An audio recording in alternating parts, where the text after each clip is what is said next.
আসসালামু আলাইকুম গাইস, কেমন আছো? আশা করি ভালো আছো। আমিও ভালো আছি। আজকে রান্না করবো নিয়ে আসছি পেঁপা জোড়া।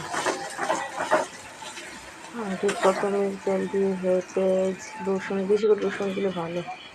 হলুদের গুঁড়া, ধনিয়া গুঁড়া, মরিচের গুঁড়া, স্বাদ মতো লবণ দিয়ে মশলাটা ভালো করে, তারপর ছোটো ছোটো আলু চিকন চিকন করে, জালটা কম লাগে, এমনি মরিচে লাল লাল দেখা যায়।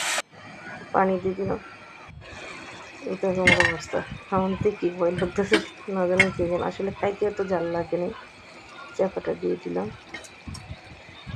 আসলে শীতের দিন এগুলো খাইতে কি করবো, মাছ মাংস চাপা জোড়া দিয়ে গরম গরম ভাত খাইতে বসলে অনায়াসে খাওয়া যায় অনেকগুলা।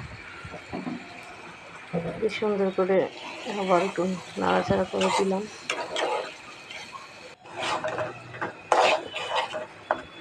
তারপর ওই যে পাতিলে লাগিয়েছে, তারপর লেবু পাতাও শেষ হয়ে গেছে। লেবুর পাতা কটা দিয়ে দিলাম একটু সুঘ্রাণের জন্য, স্মেলের জন্য। এটা আমার ফাইনাল লুক। দেখতে পাচ্ছ? তোমরা আসলে খাইয়ে যাও। ওকে, আল্লাহ হাফেজ।